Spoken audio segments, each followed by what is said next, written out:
نبی کی ضیافت کھانے کے بعد پھر اللہ کا پیغام آئے گا، ان ربکم یستزیرکم ویقرئکم السلام، تمہارا رب تمہیں سلام پیش کرتا ہے اور تمہیں ملنا چاہتا ہے، چلو اللہ کی بارگاہ میں۔ تو جنت ایک میدان ہے جس کا نام ہے مزید، اس میں سب جمع ہو جائیں گے، ایمان والے مرد، ایمان والی عورتیں، اور اللہ تعالیٰ وہاں جو کھانا کھلائے گا وہ جنت سے بڑھیا، جو لباس پہنائے گا، خوشبو لگائے گا، ساری باتیں بڑھیا بڑھیا بڑھیا، لیکن جو سب سے بڑھیا بات ہوگی کہ ایک دم اللہ کا عرش کھلے گا اور اللہ سامنے آپ ان آنکھوں سے دیکھو گے، اللہ کہے گا سلام قولا من رب الرحیم، میرے بندو تمہارا رب بھی تمہیں سلام پیش کرتا ہے۔ پھر اللہ پوچھے گا خوش ہو، خوش ہو، راضی ہو؟ ایک ایک عورت سے پوچھے گا، ایک ایک مرد سے پوچھے گا، خوش ہو، راضی ہو؟ کوئی تکلیف نہیں ہے اللہ، کوئی خواہش؟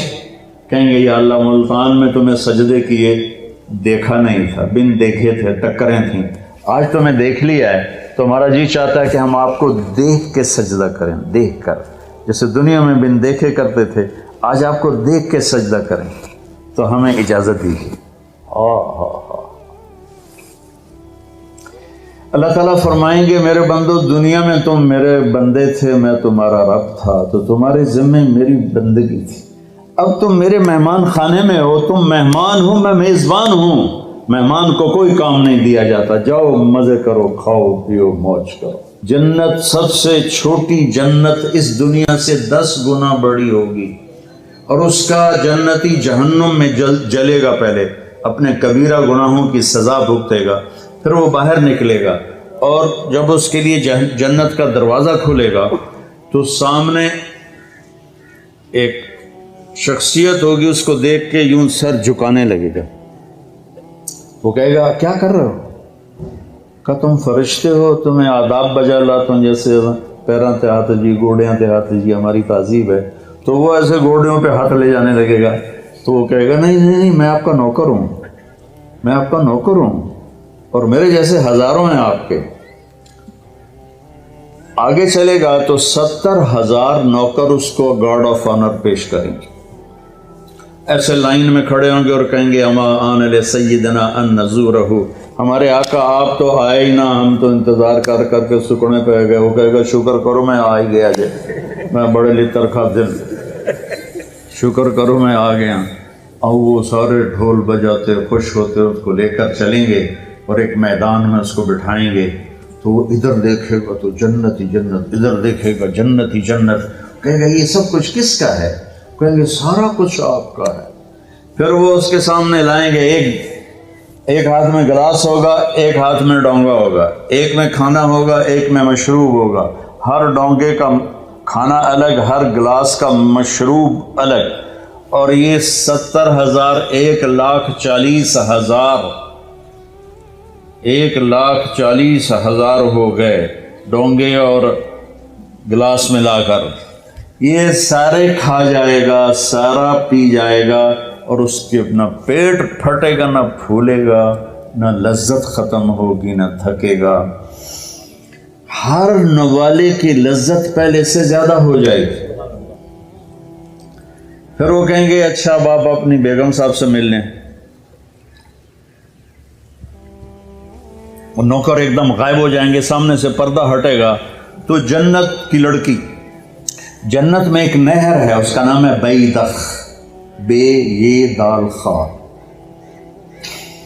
وہ کورڈ ہے موتیوں سے، اس میں مشک، عنبر، زعفران، کافور بہتا ہے۔ جب اللہ کسی بھی حور کو پیدا کرنا چاہتا ہے تو وہ ایسی نہیں ہو، جنت کی حوریں ماں کے پیٹ سے نکلی، پھر رڑ دیاں پئیاں، دودھ پئیاں پیندیاں، فیڈر پئیاں پیندیاں، ایسا نہیں ہے۔ وہ اللہ تعالیٰ کہتا ہے کونی ہو جا، تو پوری جوان لڑکی نکل کے باہر کھڑی ہو جاتی، اور اس کو 100 جوڑے اللہ پہناتا ہے، اور اس کا 130 فٹ قد ہوتا ہے۔ تو مجھے میں نے کہا آدم علیہ السلام کا قد 130 فٹ تھا، اب یہ گھستے time of passage of time کے ساتھ ایک ذمہ دار نے مراسی کو گھوڑا دیا تھا، کھرکھرا کر مالش کر، وہ مراسی تے مالش کدی ہوا سنا ہی نہیں، وہ تھوڑی دیر کرتا رہا، جس ویلے مالک گھر گیا وہ سو گیا، گھوڑا چور لے گئے، وہ اکھ کھلی، وہ لبے مارے گئے۔ وہ گیا گھر اور وہاں سے خرگوش پکڑ کے لایا اور اس کو رسہ باندھ کے مالش شروع کر دی۔ تھوڑی دیر میں ذمہ دار نکلے، کہنا وہ گھوڑا کدے ہے کہ جی آئے کھلوتا ہے کہ فٹے منہ تیرا گھوڑا ہے، یہ تو خرگوش ہے۔ نہیں سائیں گھوڑا ہے، گھس گھس کے میں نے اتنی مالش کیتی ہے، ایسا ہی جوڑا بنے ہیں، خرگوش آ بنے ہیں۔ تو ہمیں بھی نا یہ کائنات نے اور ان فضاؤں نے، ہواؤں نے ہمیں گھسایا ہے، ایسے گھسایا ہے، اور ہم اس قد پہ آ گئے ہیں۔ جنت کا اصلی قد 130 فٹ ہے، ان بچیوں کا بھی، آپ کا بھی، ہر جنتی مرد عورت کی ہائٹ 130 فٹ پر ہے۔ اور یہ بچیاں جو لباس پہنیں گی وہ 3 میل کے دائرے میں گھومے گا ایسے۔ تو یہ سوچتے ہوں کہ اٹھائیں گی کیسے، ساڑھے تو ویسے ہی کمر ٹوٹ جائے گی۔ 3 میل کے دائرے میں وہ لباس گھومے گا اس طرح، اتنا بڑا، اور 100 جوڑوں سے گھری ہوں گی۔ جنت کے لباس کا وزن کوئی نہیں۔ جیسے ہم خلا میں جائیں تو ہمارا وزن ختم ہو جاتا ہے، ہمارا وزن تو گریوٹی اور ہوا کی وجہ سے، جب ہم ہوا سے اوپر نکل جاتے ہیں تو ہم بے وزن ہو جاتے ہیں۔ تو جنت کے لباس کا اللہ نے وزن کھینچ لیا ہے، کوئی وزن نہیں، اور وہ سلانا نہیں پڑتا، خریدنا نہیں پڑتا، دھونا نہیں پڑتا، اس کو پریس نہیں کرنا پڑتا۔ جنت میں ایک درخت ہے جس کا نام ہے طوبہ، اس پر یوں کر کے لگے ہوئے ہیں پھول، ایسے پھول لگے ہوئے ہیں۔ جب آپ کا جی چاہے گا کہ میں کپڑے بدلوں تو آپ کا خالی ایک اشارہ ہوگا تو اس سے ایک لائٹ نکلے گی ایسے۔ اب یہ آپ نے 100 جوڑے پہنے ہوئے ہیں، ان کو اگر آپ اتارنے جائیں گے تو کتنا تھکیں گے، اور پھر اگلے 100 200 ہو گئے تو موٹے تو بچے ہی رہ گئے۔ تو کیا ہوگا، اللہ اکبر، کیا ہوگا؟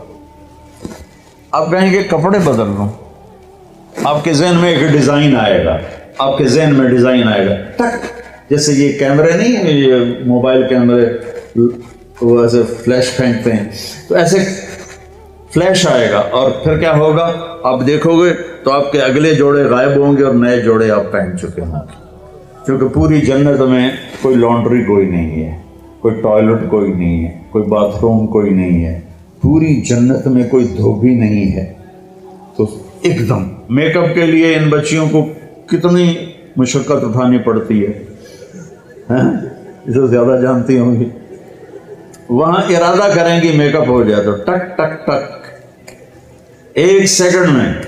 اور ایک اور مزے کی بات، ہر جمعے کو جب وہ ہوگا نا، اللہ کہے گا جاؤ مزے کرو کھاؤ، تو وہ کہیں گے یا اللہ نہیں، ہم جنت نہیں چاہتے، تجھے دیکھنا چاہتے ہیں۔ اللہ تعالیٰ کہیں گے ابھی جاؤ، ہر جمعے آ جایا کرنا، تمہاری میری بات ہوگی ہر جمعے۔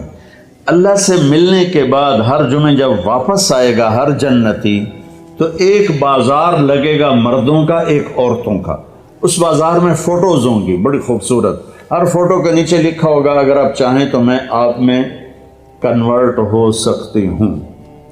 اور بیگم نے ایک تصویر دیکھی، اسے پسند آئی تو اگلے سیکنڈ میں اس کا چہرہ اس کے مطابق ہوگا۔ خامد کو تصویر پسند آئی تو اگلے سیکنڈ میں اس کا چہرہ ویسا ہوگا۔ اب یہ نئی شکل لے کے جا رہا ہے اور بیگم بھی نئی شکل لے کے آ رہی ہے، لیکن دروازے پہ لڑائی نہیں ہوگی، بی بی کون ہے، کدو آ گئی ہیں، تو تیری جنت ہی نہیں، تو کدو بڑا ہے، بدماش ہے، جنت تیری ہے کوئی نہیں۔ وہ اسے پہچانے گی، وہ اسے پہچانے گا۔ اور اللہ تعالیٰ کی طرف سے ایک فرشتہ آئے گا،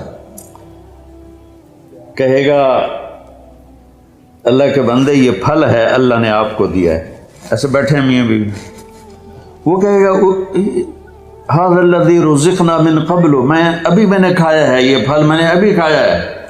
وہ کہیں گے اللہ کہہ رہا ہے اس کو بھی چکھ لو تھوڑا۔ جب وہ اس کو ایسے چیر کے کھولے گا، وہ خود ہی ایسے پھٹ جائے گا، تو اس میں سے جب ایک پھاڑی اٹھائے گا یا جو چیز بھی ہے اٹھا کے منہ میں ڈالے گا، تو اس کی جنت میں 10 کروڑ اگر درخت ہیں اور ان پر الگ الگ پھل ہیں اور ان کے الگ الگ خوشبو اور ذائقے ہیں، تو اس ایک نوالے میں اسے 10 کروڑ پھلوں کا ذائقہ اور خوشبو اور لذت اللہ تعالیٰ محسوس کروائے گا۔ پھر ایک اور اللہ نے طاقت رکھی ہے کہ آپ نے نوالا منہ میں ڈالا اس کو تو اب روکنا ہی دنیا میں تو مشکل ہوتا ہے نا، بڑا زور لایا ڈاکٹر نے چبا کے کھاؤ چبا کے کھاؤ، تو وہ کون جیتا ہے تیری زلف کے سر ہونے تک، انہیں کہ کون انتظار کرے۔ وہاں آپ نے نوالا منہ میں ڈالا، آپ کو کھاتے کھاتے خیال آ گیا مچھلی کا، تو مچھلی اٹھانی نہیں پڑے گی، یہی نوالا مچھلی بن جائے گا۔ پھر آپ کو خیال آ گیا مرغے کا، تو یہ مرغا بن جائے گا۔ پھر آپ کو خیال آیا بکرے کا، تو یہ بکرے کا گوشت بن جائے گا۔ پھر آپ کو خیال آیا کیلے کا، تو یہ کیلا بن جائے گا۔ امرود کا ہے تو امرود بن جائے گا۔ ملتان میں کوئی نسواری تھا، اسے نسوار یاد آئی تو نسوار بھی بن جائے گا۔ جنت کے پرندے اڑتے ہوئے آئیں گے اور آ کے بیٹھ جائیں گے، جی آپ مجھے کھائیں، وہ کہے گا مجھے کھائیں، وہ کہے گا مجھے کھائیں۔ ادھر مری مری مرغیاں کھا کے ہمارے جوانوں کی جوانیاں ہی مر گئی ہیں، وہ چلیے ایسے کر کے پڑی ہوتی۔ وہ دیسی مرغی ہوتی تھی، پکڑنے میں بھی زور لگتا تھا اور کھانے میں بھی۔ تو وہ کہیں گے مجھے، ایک پرندہ کہے گا میں نے جنت الفردوس کا گھاس کھایا ہے اور اس کا پانی پیا ہے، تو آپ مجھے کھائیں۔ کہ ہاں تو ٹھیک۔ تو وہ کیسے اس کو کھائے گا؟ وہ اپنے پروں کو ایسے یوں پھیلا دے گا، اس کے 70,000 پر ہوں گے، ان کو ایسے کرے گا، ایسے کرے گا، تو ہر پر سے کھانے کا ایک کھانے کی قسم گر کے ٹیبل پہ سیٹ ہو جائے گی، اور ہر ڈش پہلے سے زیادہ لذیذ ہوگی۔ زندگی آگے آ رہی ہے، یہ بھی کوئی زندگی ہے، کبھی بیماری پیچھے ہے، کبھی موت پیچھے ہے، کبھی دکھ پیچھے ہیں، کبھی لڑائیاں ہیں، کبھی جھگڑے ہیں، کبھی جھوٹے مقدمے ہیں، کبھی مافیاز گروپ کا ظلم و ستم ہے۔ تو یہ اندھیرا کا جہان ہے، یہ رہنے کا نہیں ہے۔